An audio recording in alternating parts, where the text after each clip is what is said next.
All right, welcome everyone. Thanks for taking the time out of your busy schedule to come to tonight's dinner and to tonight's event. I think this is an important conversation to be having today, and I think we all learned a lot from the seminar and talks that we saw from the earlier event, and we'd like to continue the conversation today, this evening over dinner. Tonight's theme of the conversation will be international trade, poverty, and inequality. And we've asked some of the top researchers in this area to join the dinner and to share with us their views on this topic that has been informed by their research. And these are some of the leading experts in international trade, development, and inequality. And I think this is an important conversation to have. The link between international trade, inequality, and poverty is a complex one. You can have poverty declining while inequality perhaps potentially going up. It could be the other way around. And so I think there's a lot that we've learned from academic work, and I think it's important to get these ideas into the future. And so I'd like to first thank all of our sponsors, the Chase Institute for Global Business, where I'm the faculty director of, SEPA, and the Program for Economic Research. I'll just make one plug for the Chase Institute. This is part of a mission of the Chase Institute is to sponsor events related to international business and international economics like the event we're having today. One of the important events that we'll be having coming up, which I hope all of you will be interested in attending, is on the future of digital finance. That will be coming up, and so you could look for our programming coming up. And so let me just introduce our panelists. And so I think given the time that we have, we'd like to jump in to hear their thoughts. And so we've reversed the order, and so we're going to start with Wojciech Kopczak, who's a professor in the economics department, and SEPA, and his research focuses on the design and behavioral responses to taxation and welfare programs, as well as on the measurement and evolution of income inequality and wealth inequality. And that's presumably what he'll be discussing today. He's going to have some slides with us, and I thought it would be good to have those slides and data put on the table to set up our next panelists. Our next panelist will be Professor Bhagwati, who of course needs no introduction.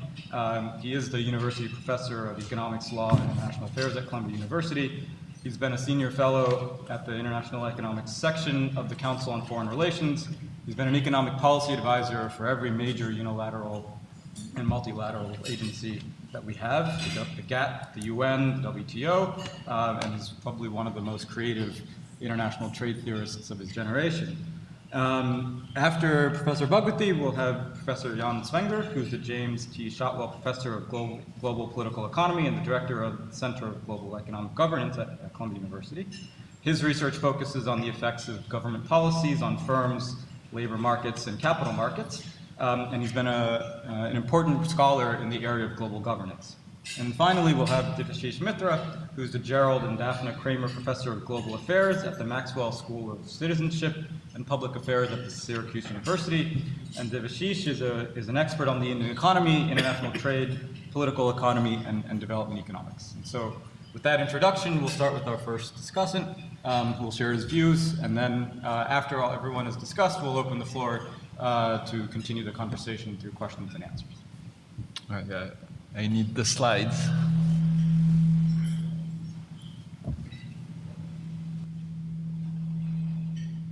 All right, so before I get the slides, actually I can start without them. So what I'm going to talk about is a particular aspect of inequality, and arguably the most boring aspect of inequality, which is measurement.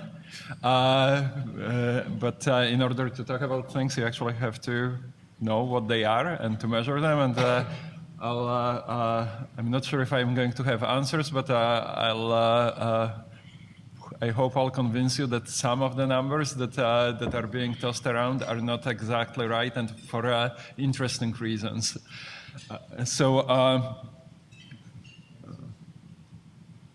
Control L.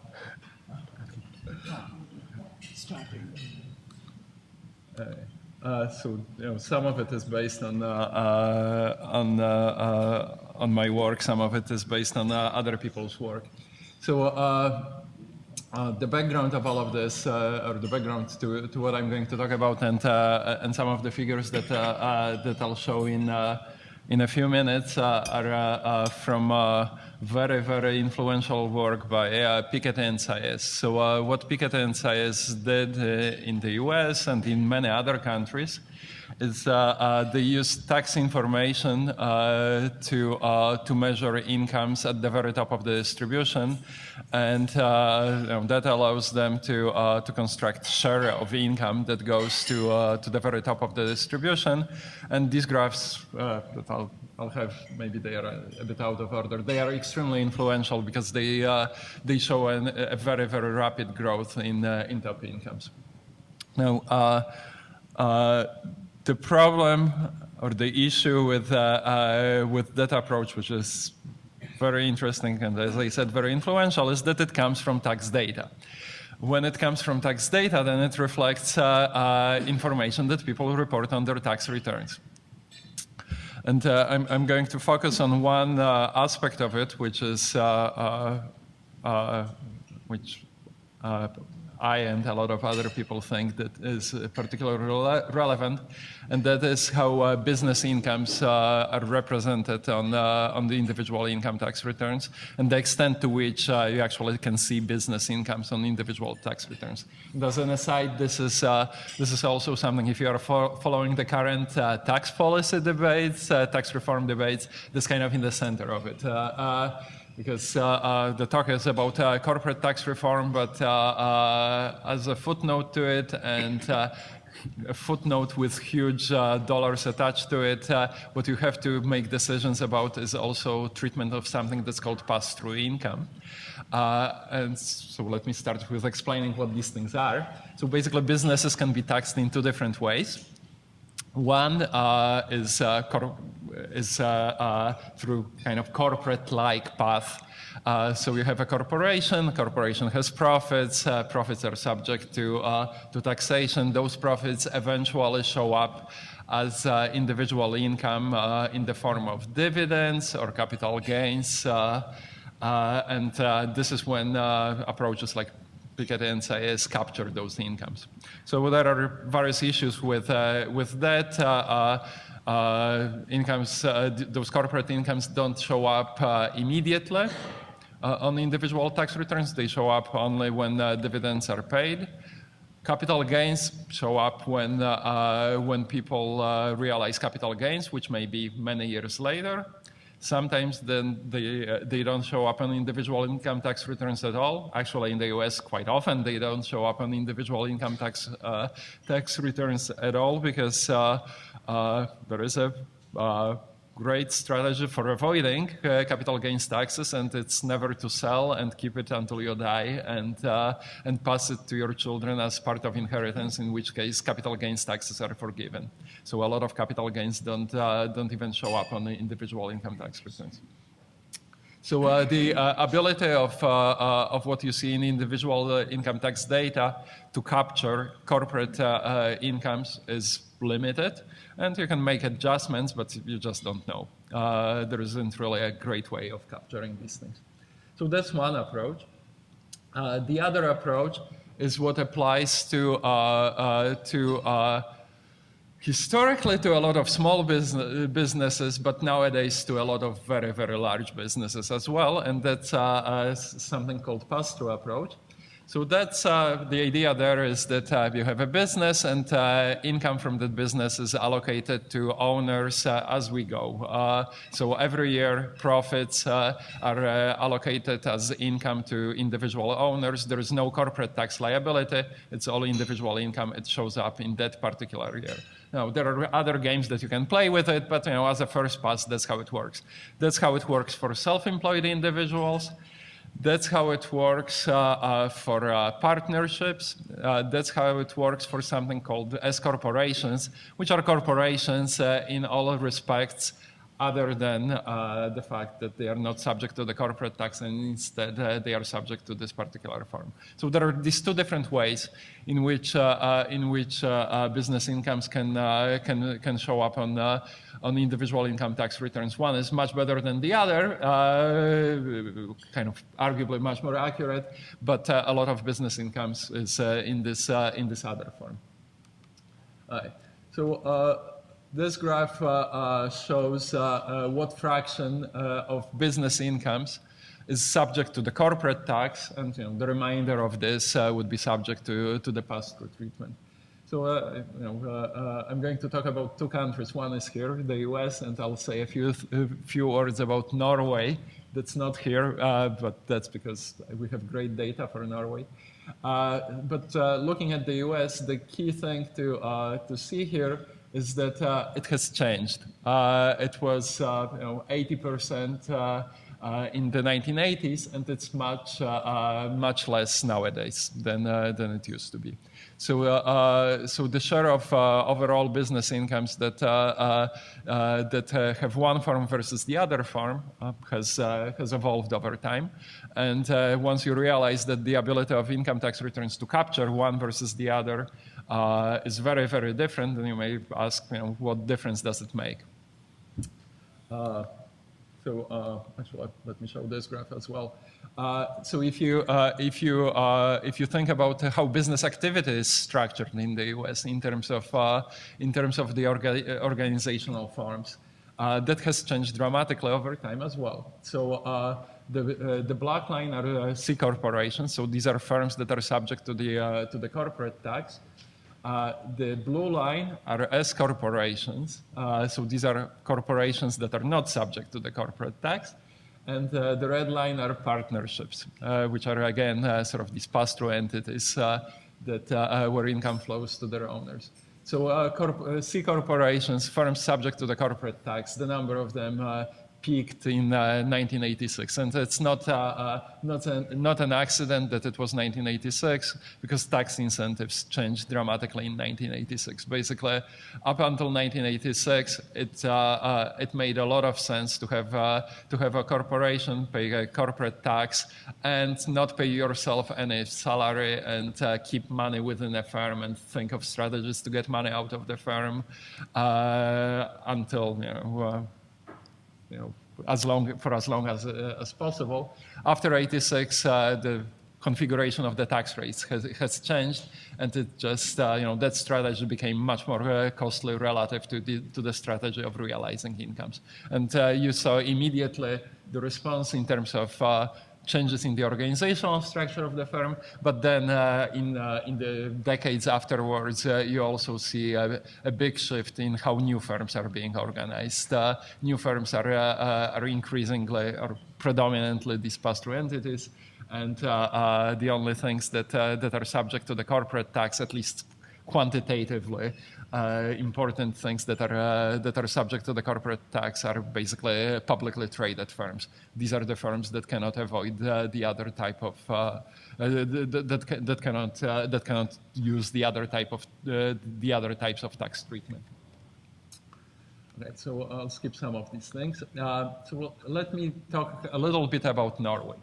So here is the graph for top income shares in Norway between 2000 and 2012.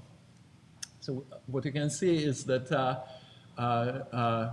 focusing on the red line is top income shares in Norway constructed based on individual income tax return data. So things that you see on the individual income tax returns. So clearly there is something that happened in 2005. So what happened in 2005? What happened in 2005 is, again, tax incentives changed, and they changed in a particular way. Prior to 2005, basically it made a lot of sense to realize your individual income, pay dividends. And you see it on this graph as the difference between the blue and the red line. After 2005, it just didn't make sense to do these things. We can talk about how exactly incentives changed. And what you see is the immediate change in this way of measuring top income shares. So Norway is great for our purposes because in Norway we have great data. So what we can do in Norway, we can actually take individual income tax information, but we can also look at businesses, and we can look at a business, and we know who the owners of the business are. So we can look at profits of that business, and we can look at whether these profits are being paid as dividends or whether they are retained, and so on. So in particular, what we can do is we can take the business, take its profits. We don't care whether you paid dividends or not, but we can allocate these profits to shareholders. So instead of relying on the decisions that people make, whether to pay dividends or realize capital gains, we can allocate these things every year as they are earned, regardless of whether they stay in the business or whether they are paid out. So here is how the graph looks like if you do that exercise. So the first observation is that after 2005, the level is much higher. That's because there are profits. They are just not being paid out to their shareholders. The second observation is that 2005 is no longer such a salient event. There are still there is dynamics that's taking place, but clearly the biggest part of this is that a lot of incomes that you would like to see on the individual income tax returns are not seen on the individual income tax returns afterwards. Now, how is that relevant to the U.S.? Well, it's relevant to the U.S. because these incentives have been changing in the U.S. and they are kind of they are part of the pictures that you often see. So I'm going to skip a lot of things, but this is okay. So this is let's say. Let's start with this graph. So this is the type of a graph that you get from Piketty and Sayes. So what it is the series that sort of constructed based on individual income tax data. Here it covers a very long period, 1913 to late 2000s. What it's showing is all of the types of incomes that you observe on the individual income tax returns, and you can include or exclude from it capital gains. This particular series excludes capital gains. Capital gains are a particularly problematic part because they are lumpy and they are under extreme control of the individuals.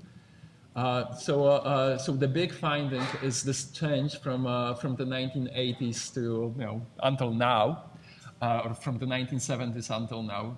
The level of inequality measured in this way has increased dramatically.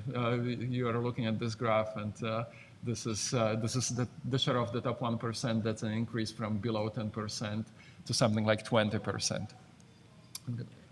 Okay. No, it's a big increase. It's an increase to the level that you didn't observe since pre-World War II. Now, if you look closely at this graph, there is one big place where things change, and that's 1986. There is a big jump in the 1980s, and that jump is related to what I've just described. We know that it's related. They know it's related to the reform, and it represents just this fact that a lot of firms in 1986 changed their organizational form. They used to be subject to the corporate tax. After '86, a million firms changed from C corporations to S corporations. That income started showing up as personal tax return. So you can make various adjustments to it, and this is the same graph, but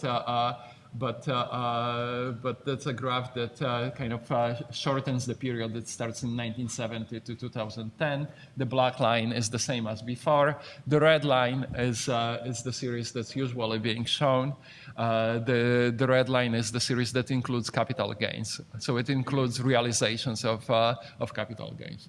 The gray line lower down is how much of realized capital gains you have for the top 1% in that particular year.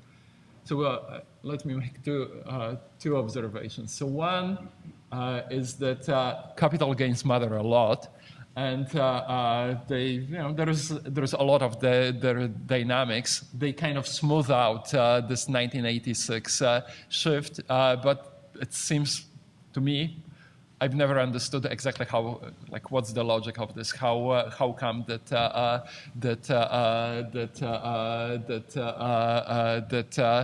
capital gains happen to be realized just before that particular tax reform in a way that smooths all of this series.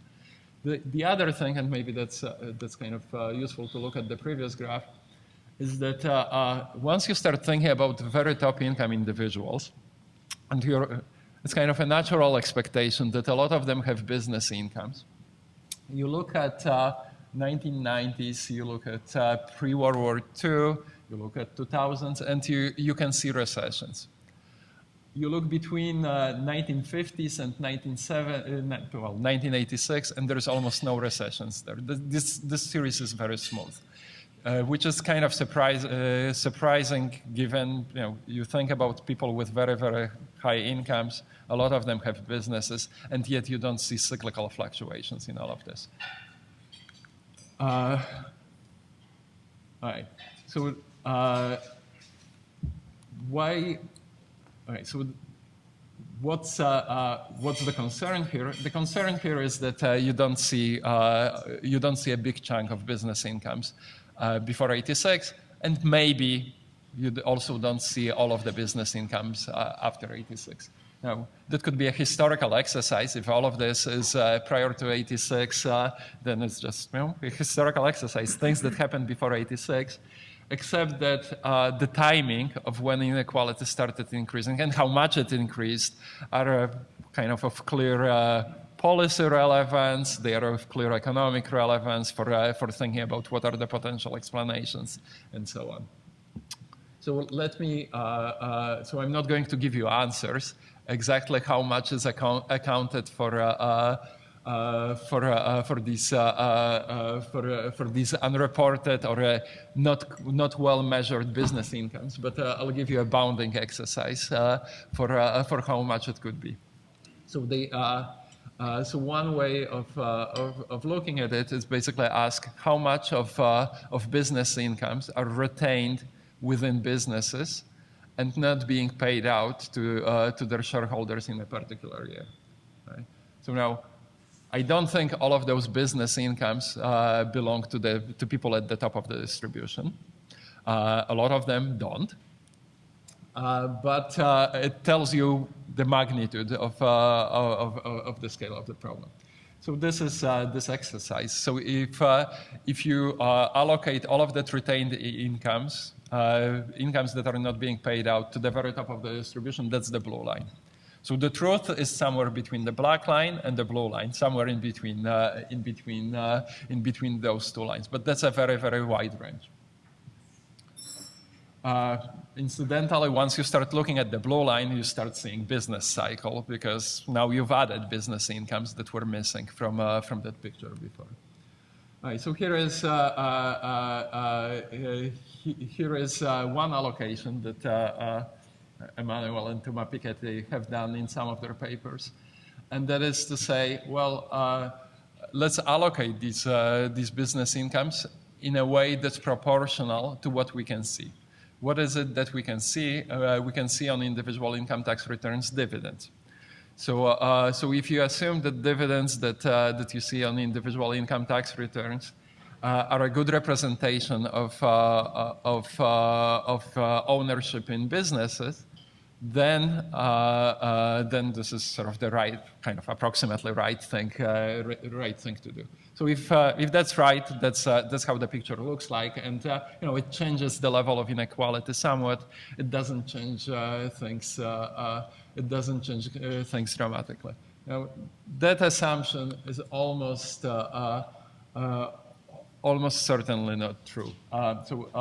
So this is not the reason why it's not true, but that's kind of a background fact that's kind of useful for thinking about this exercise. So dividends, a lot of people own businesses. Well, we all own businesses through our mutual funds or maybe direct investment, retirement accounts, and so on. You can ask how much of those dividends go to the very top of the distribution, and that has changed dramatically over time. 100% of dividends went to the top of the distribution if you go almost 100% if you go back far enough. If you look at these things nowadays, not a huge share of dividends goes to the very top of the distribution. That's the reason why their picture has a little bit of a divergence early, until the 80s, but then it starts converging because the share of dividends and share of household incomes that go to the top 1% is kind of close to each other. This sounds like a very strange exercise for thinking about closely held businesses. Because when you think about a closely held business, actually any business, a business that pays a lot of dividends is not a business that retains a lot of earnings. It's kind of, they are mechanically negatively correlated. These two things could be correlated positively within a population, but if I pay a lot of dividends, that means I'm not retaining earnings. Money is leaving the firm rather than staying within the firm. The businesses that have been converting or have been that are pass-through businesses, these are not publicly traded corporations. These are businesses that are that have relatively few shareholders that are closely held, and these are precisely the businesses that have no good reasons to pay a lot of dividends.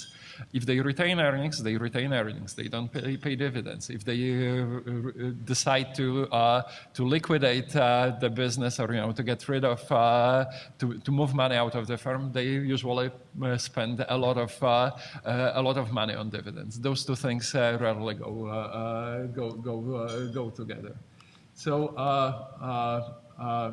these are kind of very back of the envelope allocations, but one thing you can do is to say, okay, let's think about small. So the problem with all of these things is lack of great data. But let's think about small businesses and large businesses separately. And let's say that small businesses belong to to people at the top of the distribution, and if they retain the earnings, that's earnings at the top of the distributions. Once you start doing that, let's say, pick a line. Let's say. Let's pick a red line on this graph. Once you start doing that, this big increase in inequality starts going away, and the 1980s no longer start looking like a time when a huge thing started happening with inequality. What doesn't change, and what's very interesting, is that an increase in inequality starting from early 1990s is not affected by these types of calculations. It's not affected because basically this retained earnings issue has sort of went away with the change in incentives. But let me show you the final thing that I'm going to talk about, or like final graph, and then I'll stop. So this is not from my paper, but it's from a paper by Danny Yagan and Owen Zidar and Eric Swick. This is a paper that looks using IRS data at the composition of top incomes, in particular at business part of top incomes. So this is three different types of business incomes, the same as I mentioned before, as corporations, partnerships, and C corporations, and their contribution to the very top of the distribution. Dividends make a contribution to the very top of the distribution, but it's dwarfed by the other two components, which are S corporations and partnerships. So these are smaller businesses. Well, these are not necessarily small businesses. These are businesses with relatively few shareholders. That's where the dynamics of the top income inequality has been, and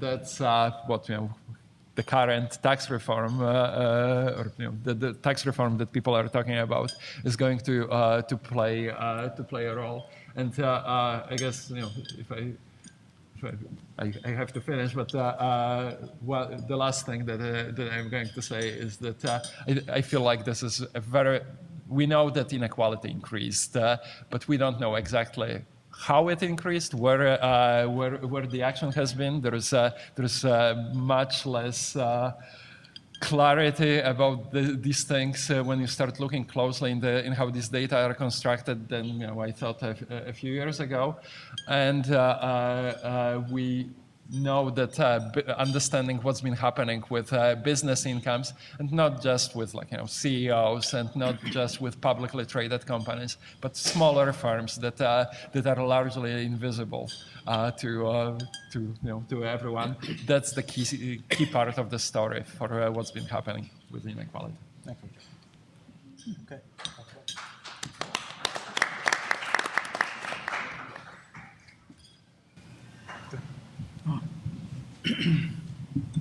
I'll just be very brief. Obviously, I have nothing to say about your construction. But let's assume that the inequality is increased. I just want to raise a few questions about that, the implications of that. And just one particular issue, and that is, in fact, I suggested that it's someone who's worked in the area of, it was what, Catherine Freund, who's written a whole book on the subject of inequality and in the top 1%. So I wanted her to come, but she's busy with looking after children or something like that.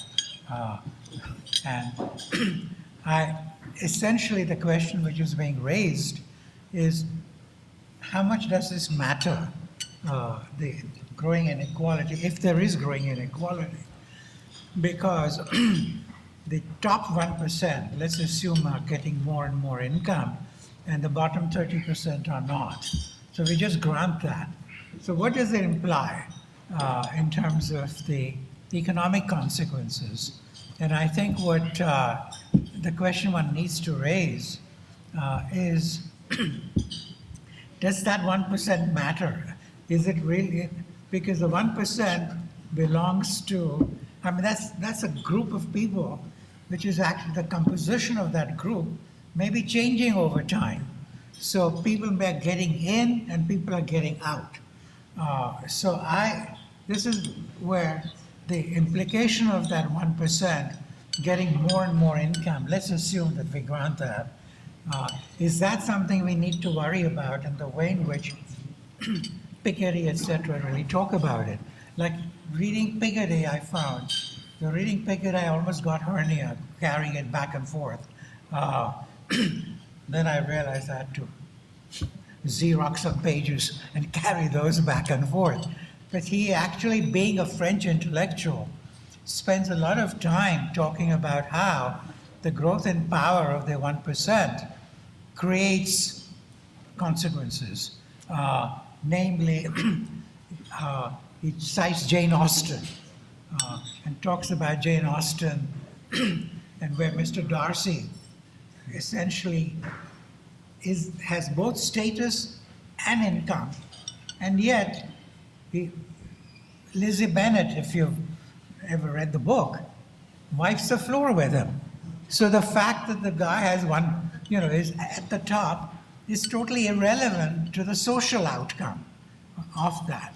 And so today, I mean, of course, there are a lot of books have come out about Jane Austen in the last 6 months or so, which simply reinforce this particular point.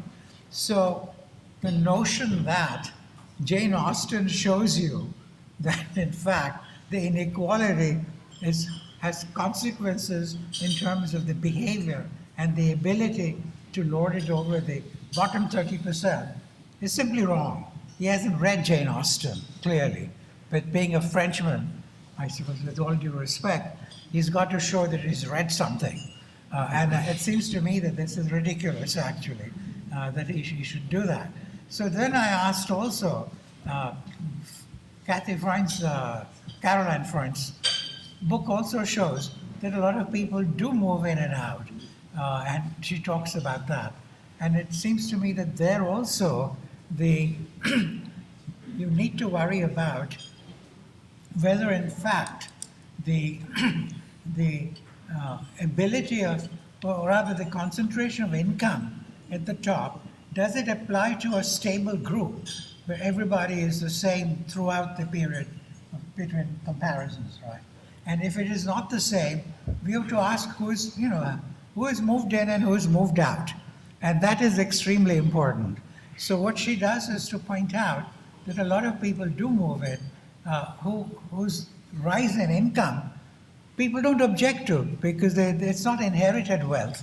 It is something they've earned, and people have very different attitudes towards people who earn income. Like we know, skillions of people, just you've got to go up to Fifth Avenue, etc., who have not inherited the money, but have earned the money.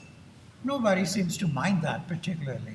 So that's one point that she does make, that we need to distinguish between different ways in which that income inequality has come about. But the second thing, of course, is that people are falling out continuously from that. And so I asked one of my French colleagues, who will remain unnamed, he's not here today, he's doing something else for the department. And I asked him, I said, has Piketty read Buddenbrooks? Because the famous novel of Thomas Mann, which won the Nobel Prize, where the third generation goes down the tubes. And his reply was very funny, and I'll just end on that. And he said, in France, we don't consider German literature to be literature. And the point really is that this notion which he's actually sort of loose language on the part of Piketty. I mean, it's an interesting book. I enjoyed it. But the point is, if you really want to talk about the 1%, you really have to get into these issues.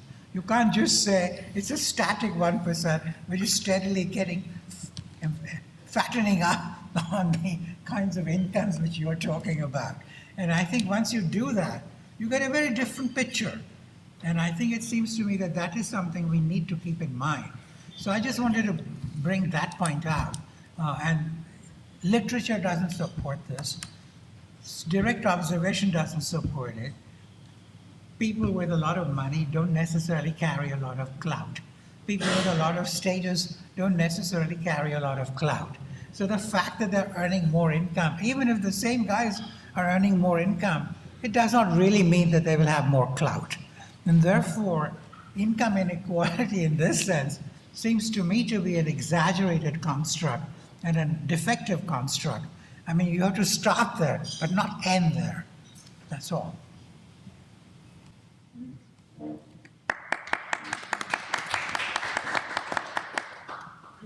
All right. So I was asked to talk a little bit about Central Eastern Europe, and I'll try to link it a little bit with the earlier session. So for those of you who haven't followed the situation there was a huge systemic change, right? It was centrally planned economies of the Soviet type. China is a variety of that as well, that really operated in terms of trade in a completely managed, centrally planned trade. So basically they had a trading area, Comecon, and were hermetically sealed. They traded with the West, but in a very regimented way. And interestingly enough, a number of those countries, maybe all of them, I haven't looked at it, but certainly a number of them had no tariffs. So that politically they could proclaim they're total free traders because they had no tariffs, okay? Because they controlled everything quantitatively. So when the transition started, these countries suddenly were totally open with no tariffs, right? So it was a very interesting experiment to see what happens compared to, say, Latin America, that was proceeding under tariff walls and so on for the longest time, when you have infant industries that are totally exposed. And some of them managed to put on like 10% surcharge, but that was about it. So basically, suddenly you had complete opening up, and it had very interesting effects. So yes, firms that were weak went under very quickly. Sometimes entire industries like Bulgaria, which was the center of the computer industry from the entire Soviet bloc, basically overnight went bankrupt because those computers were generations behind anything that was available worldwide. But it also completely changed the situation in the sense that their prices were not reflecting scarcity or anything like that. And suddenly opening up created a guidance for what prices were in market economies, competitive type setting. So these economies reoriented themselves very, very fast. And after a deep initial recession started growing and reoriented trade. very dramatically. Some of them completely from east to west, some of them substantially. So there was a really major reorientation. Then later on came integration for those that were joining the European Union, the sort of Central European ones, a labor market integration. And it didn't happen at the same time, so one can actually separate the effect of the two. And for the new member states of the European Union, the 10 that have joined so far, complete integration, including institutional type integration in the sense of accepting the acquis communautaire, the set of rules, practices, institutional settings. So it's interesting to ask sort of what happened. So trade increased dramatically, foreign direct investment increased dramatically, the quality of products that were produced after the shakeout increased dramatically. So that was sort of an interesting first set of stylized facts that emerged. And after the initial recession, quantity of output, in other words, economic growth resumed and was faster in East than in the West. So that was part of sort of engine of growth of Europe, really, in terms of rate of growth, was much more there. You also had the realization that the boom and bust cycles in output and credit started following Western Europe because of the integration. And there it varied in the sense that countries that developed their institutions more were a little bit more independent, were not actually as tied as those that did not institutionally develop from the centrally planned system into a market, functioning market economy. The local firms improved their technology dramatically. Employment actually increased in most of these countries over time, some faster, some slower, with a significant turnover. So what you see, the firms that actually stayed there may not have had seemingly large fluctuation in total employment, but when you look at the net flows, they were dramatic.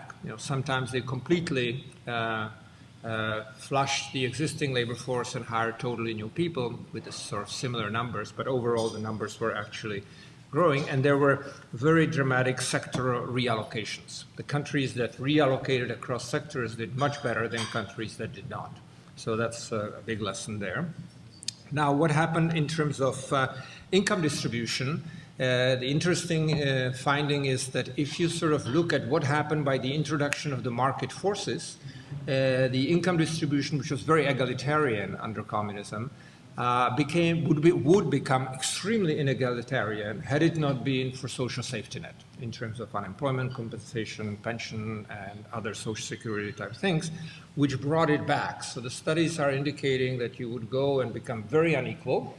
And that's what happened in Russia, Ukraine, which did not have the social safety nets. They stayed with very, very unequal distributions. And the Central European countries actually brought the distribution back because of the compensation that the social safety net had. So there, I think what's important is to realize that one should distinguish policies, economic policies that promote efficiency, etc., but then have social policies that mitigate to the extent that the society desires to do so, and that it can be successfully done as it was done in Central Europe in particular.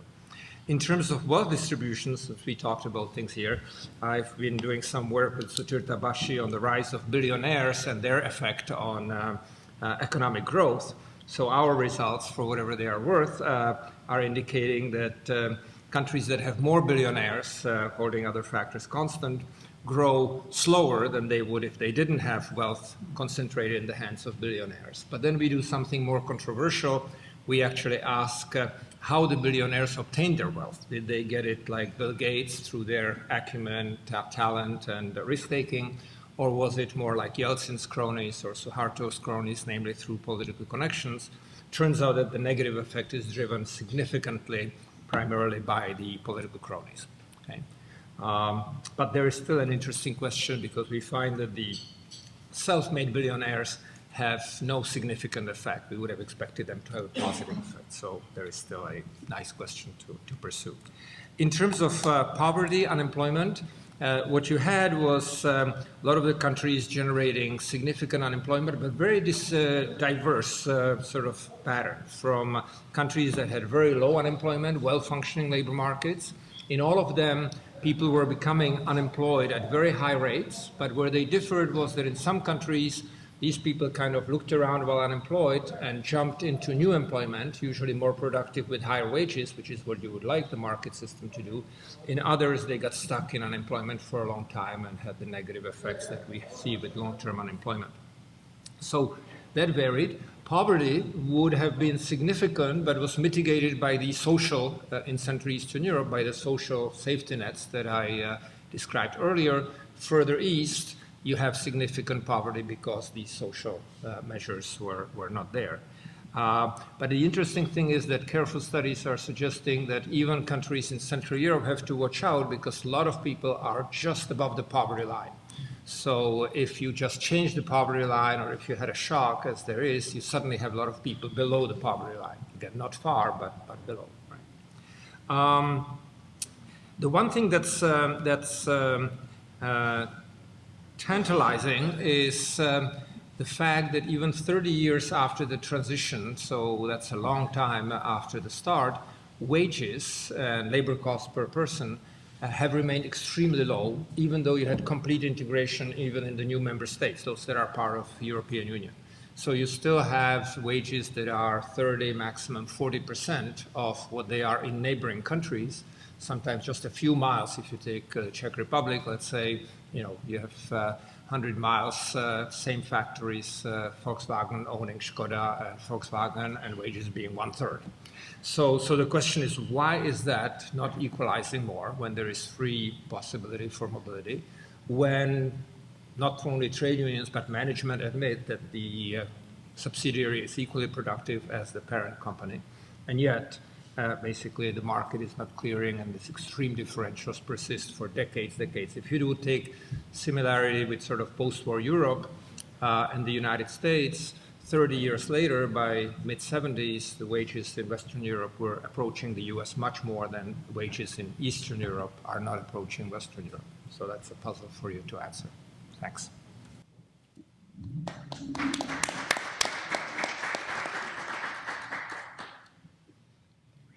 So I'll just... yeah, maybe you could tell them when to yeah. push the... I'm going to talk about some of the work that I've done on India and look at some comparisons with China. I'll start with the first graph, which is the next slide, which basically looks at the world as a whole. Could we move to the next slide? Where you see that if you look at the number of people in extreme poverty in the world, it has been declining since the mid-70s, but in the early 90s, there has been some kind of an acceleration, and it kind of coincides with trade liberalization in many countries. So this is the graph I was talking about. So both you see both an acceleration in the proportion of people in the world living in extreme poverty, as well as actually the number of people living in extreme poverty. So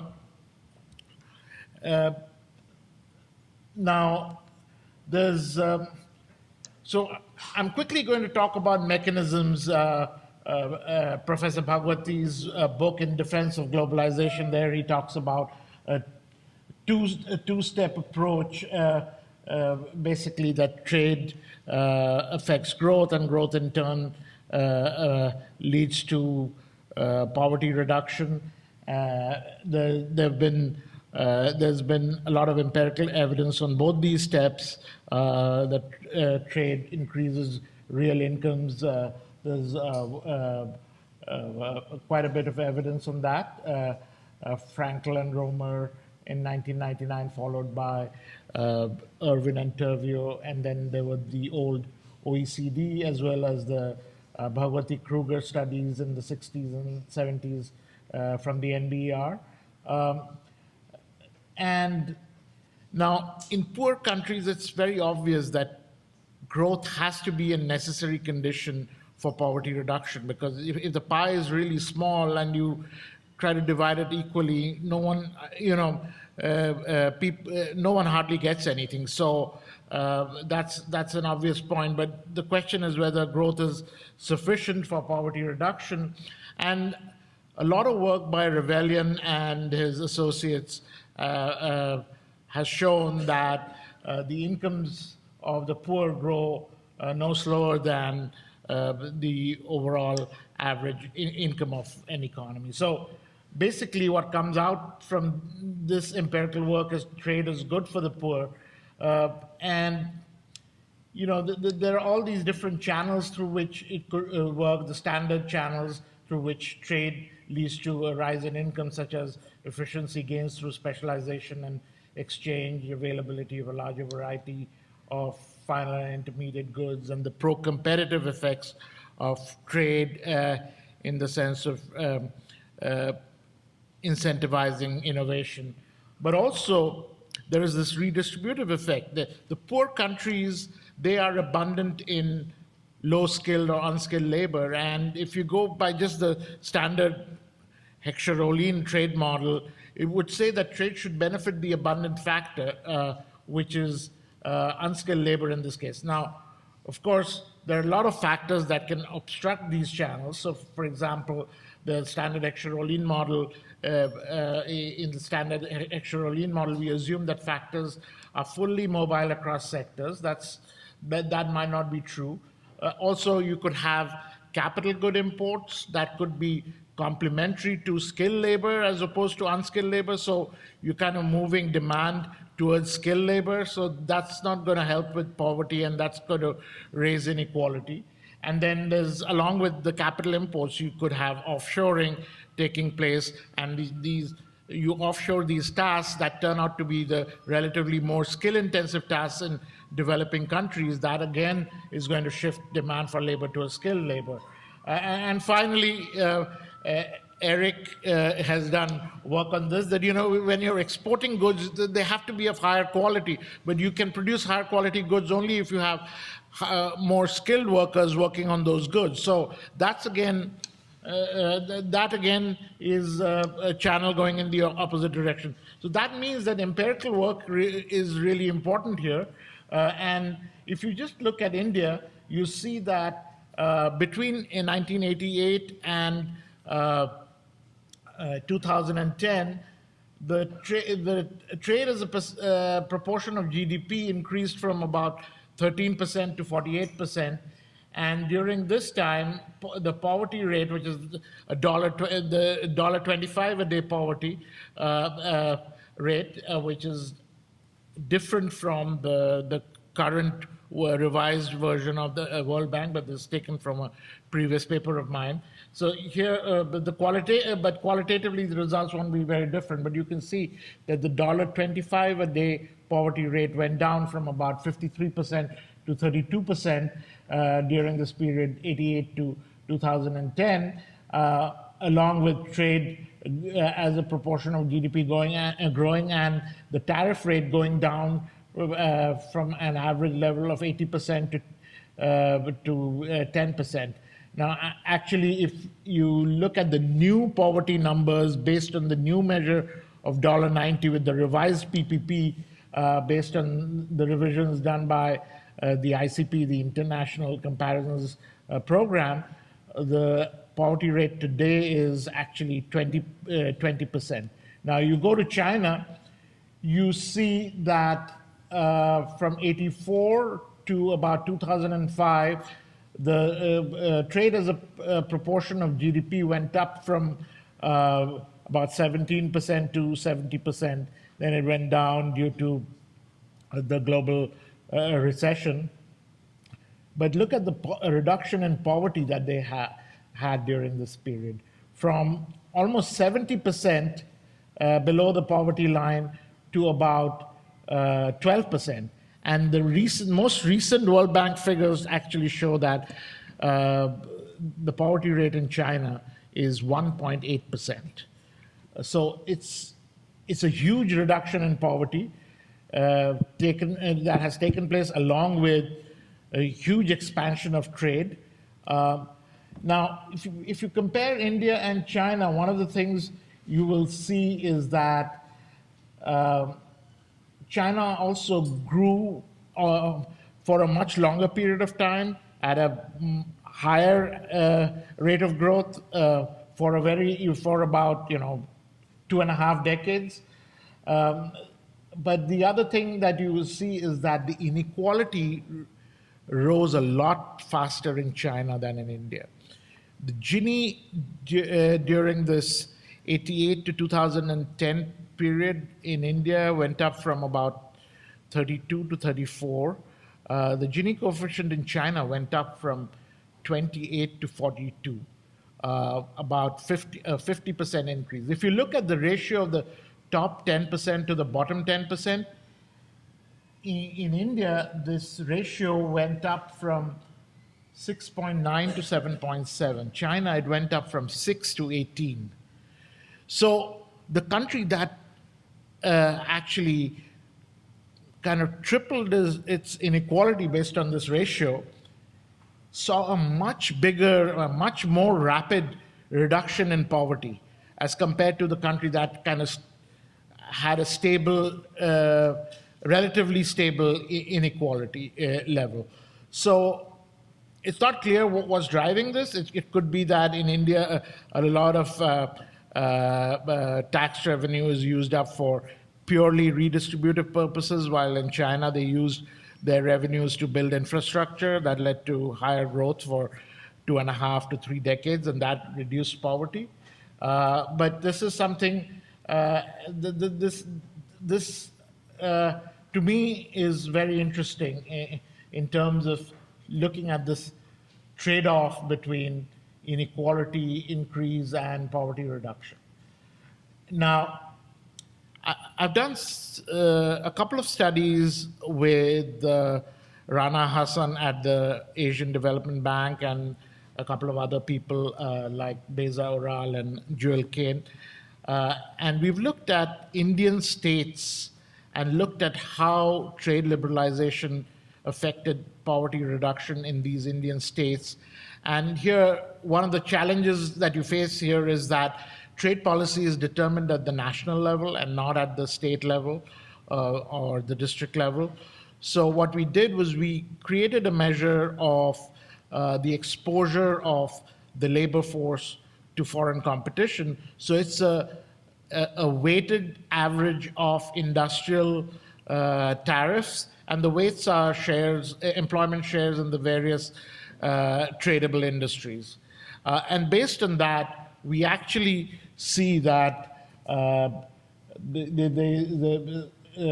was states that faced greater exposure to foreign competition by way of employment composition tend to have lower urban, rural, and overall poverty rates, but also have experienced greater poverty reduction due to trade liberalization. And because India's labor laws can vary across states based on the amendments they do to the national labor laws and the degree of implementation of these labor laws, we can also kind of, and this was first done by Besley and Burgess. They looked at which states had more flexible labor markets relative to others. We find that the beneficial impact of trade in terms of poverty reduction is more in states which had more flexible labor markets.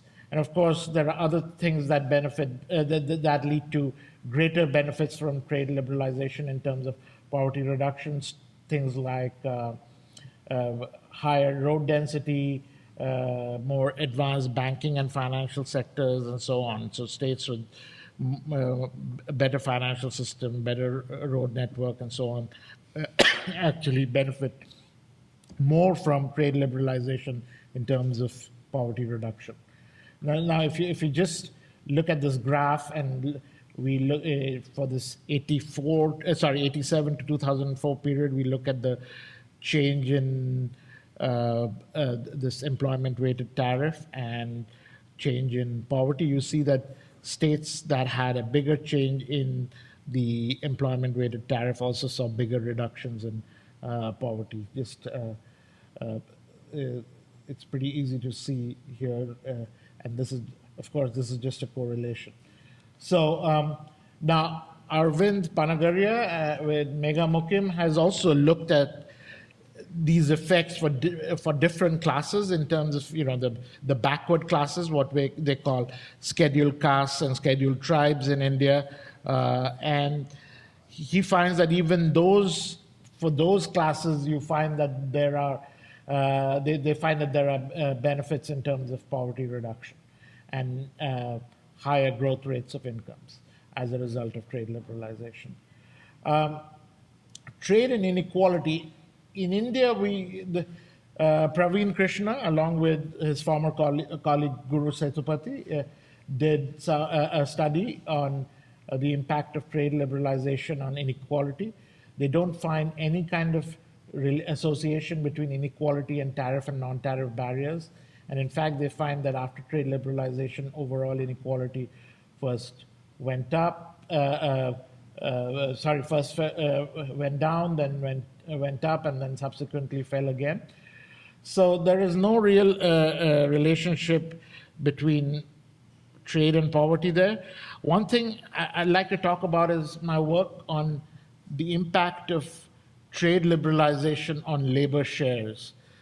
There's been growing concern in the macro literature that labor shares have been falling over time all over the world as globalization has been increasing, markets are opening up.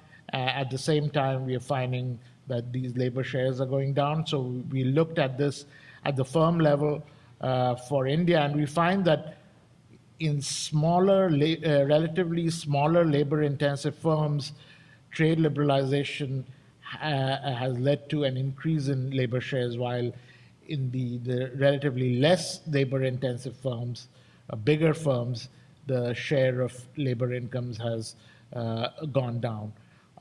With my colleague Mary Lovely, I've done some work on China with Mary Lovely and a former student of ours, Fariha Kamal, who's at the census now. And we find that in China, of course, labor shares overall have gone down, but the impact of trade actually has not been negative on labor shares. In fact, the coastal provinces, firms located in coastal provinces benefit from trade when it comes to changes in labor shares. Labor shares go up. So we could say that labor shares would have been lower in the absence of trade. Now, let me just conclude now. There's some of our work has shown the importance of domestic institutions, complementary domestic policies, in terms of better road densities, labor market flexibility, and financial development. Their complementarity with trade liberalization. So this is consistent with what Professor Bhagwati in his book talks about, what he calls appropriate policies in combination with trade liberalization. And with Praveen Krishna and Asha Sundaram, we've worked also on the impact of trade liberalization in lagging and leading states in South Asia. So it just is not restricted to India, but looks at Pakistan and Bangladesh and so on. And we find that states that are lagging, that is, states that are further away from their nearest port, don't gain as much from trade liberalization in terms of poverty reduction as states that are closer to ports. We also show that the price transmission from trade liberalization, from tariff cuts, is lower in those distant states. Again, this stresses the importance of having better roads, more ports, and so on. Again, complementary policies. I'll end there.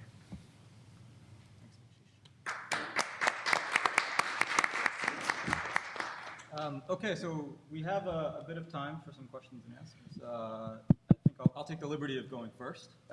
So my question is for Wojciech. So I'll admit this is the first time I'm seeing your results, which is embarrassing since I'm your colleague.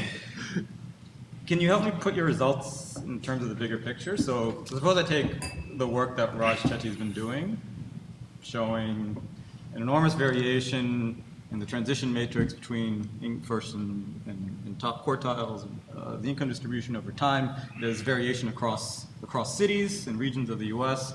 Seems to correlate in interesting ways with some characteristics of the cities, whether it's public transport, whether it's university, the work well.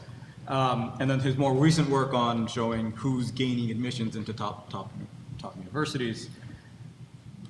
And I guess my question is, how do I take like your careful measurement work and now go back to those kind of very easy to grasp and very profound pictures that he's showing, and how do I reinterpret them? Do I temper my do I increase my skepticism of those results, or walk me through like how you place your work in kind of the bigger picture of a set of results that have been impactful, I would say. I didn't mention Raj because I don't think this is closely related to what he's been doing. You can look at various aspects of the distribution. So all the things that I was talking about were about measurement of incomes at the very top, and in particular, I don't think I have any reinterpretation of what's been happening at the very top of the distribution in the last 15 to 20 years. The only reinterpretation that I have, kind of quantitatively important, is before that. So no, I don't think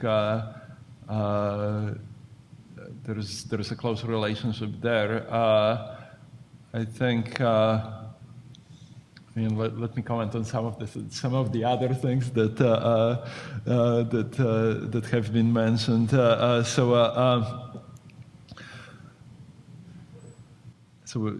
there is the distribution is much bigger than this, and clearly something has been happening, and there has definitely been action at the top. How big, exactly when it was, that's where I would argue, but I wouldn't argue that inequality has not increased. It has increased. There is enough evidence about that it has increased. It's just that the things that you mentioned are highlighting that focus on the top is not. Maybe somewhat misguided in the sense. Various things can be important at the same time, but. We can even get political. In some sense, what's been happening in the U.S. with elections, with the result of the election, is probably a manifestation of a form of inequality or a form of stress that certain groups are feeling. But I would personally link it more to not to the ends of the distribution, but to the middle of the distribution. So the sort of the literature on polarization, rather than things that are about poverty or the very top of the distribution. There are interesting things that are happening at the very top of the distribution, and clearly there are things that are happening with poverty. But I think the big story is this polarization and kind of probably technological change, and to an extent international trade that's affecting the middle of the distribution. I think this is the biggest story in inequality. Any other questions we can take from the floor? Eric. So thanks very much for the very stimulating presentations. I guess my question is about thinking about inequality not so much as an outcome, but as something that might be driving the process. So inequality may feed into economic performance in a way. So I was wondering if you could talk about what mechanisms you think through which that might happen. So I understood Jan was talking billionaires may be bad for growth, but that may just be reflecting kind of political cronyism, which may itself be the reason. And so I'm wondering whether you see channels, between inequality and economic performance. And if so, what are they? Is it all through the political system, or is there some other way that inequality may impede, or, I guess to be fair, to help enhance growth? Who wants to take it? Jan, you want to? Okay.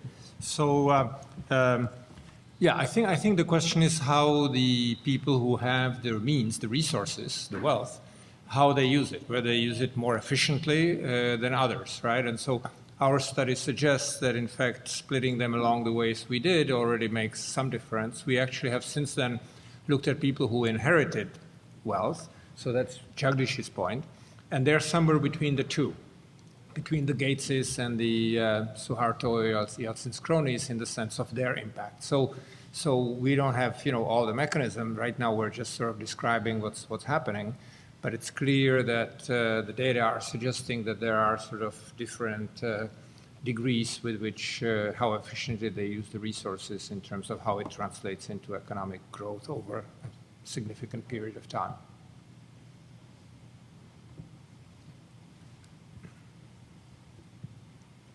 I have a question.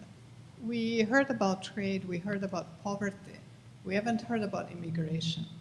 So in an old, naive trade theory, we thought, we'll have factor price equalization, we'll have the effects that Devashish was talking about. Doesn't seem to be enough. So what should we do? I'll just finish quickly the point I was making. What's striking to me where the wage equalization is not happening between East and West Europe is that it's even, as I say, 100 kilometers apart, fully, free border, people can move totally easily. So languages are different, okay.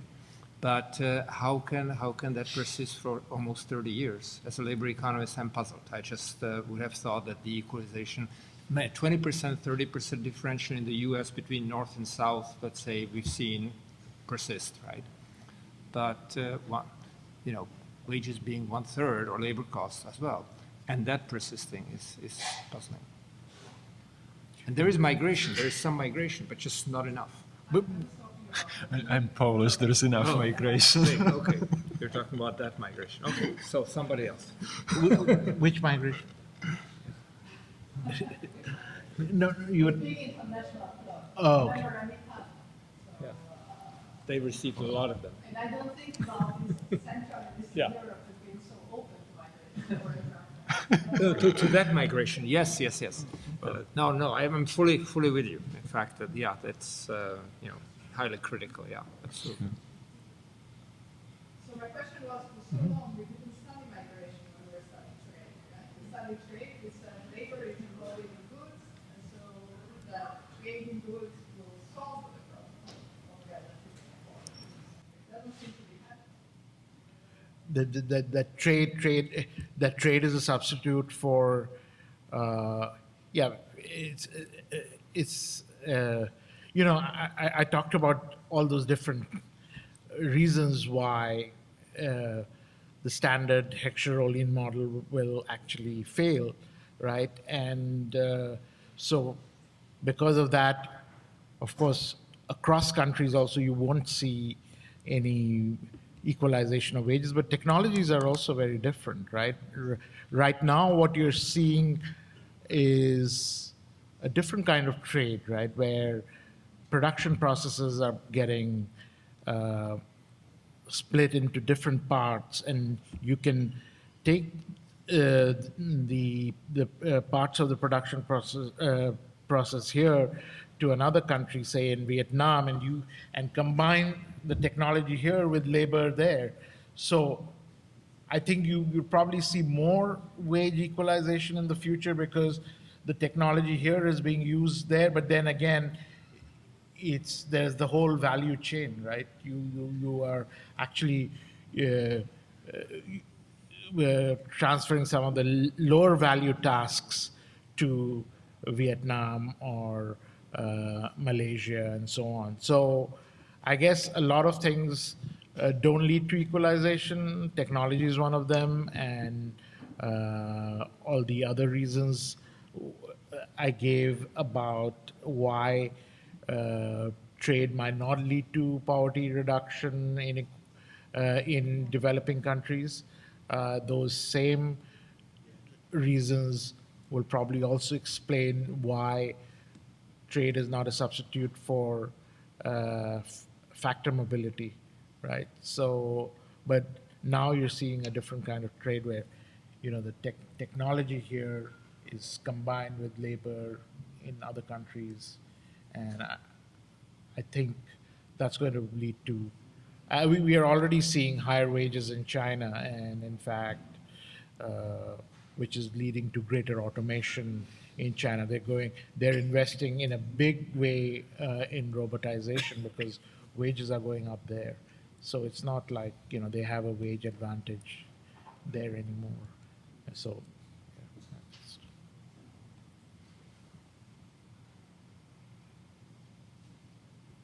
I think I just want to make the point I made in the morning.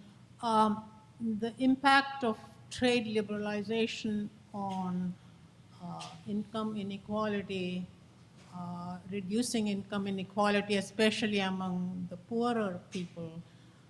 The difference between India and China, I mean, it's clear the Chinese have followed an effective population control policy. Think of it, the Indian population today, the latest number, 1.4 billion people.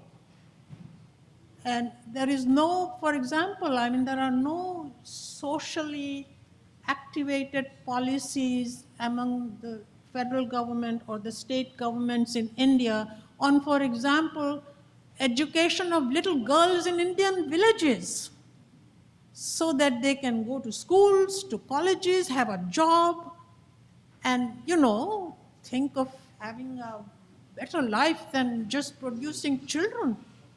That is what India has lacked. And so when we discuss trade policy, impact on income inequality, and I think the model lacks this basic policy defect, in my opinion. Firstly, I think population is probably easier to control in a country that is not a democracy. It's much harder to implement the Chinese kinds of policies in. I'm not saying implement a Chinese kind of policy. I said education of little girls in Indian Right. villages. Yeah, I'm coming to that. Yeah. Yes. But the delivery of public services has been very poor in India for a long, long time, and so that's always been a.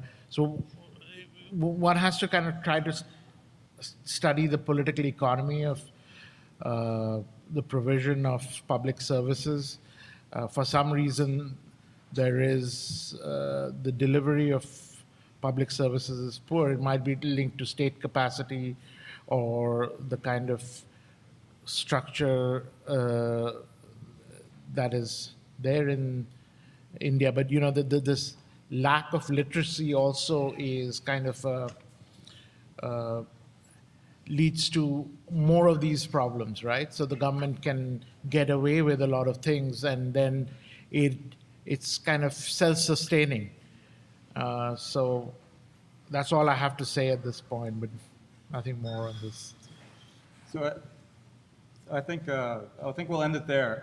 If you have any other questions, you can feel free to come up and mingle amongst yourselves. I want to thank the panelists for spending their evening together, and we'll give them a hand of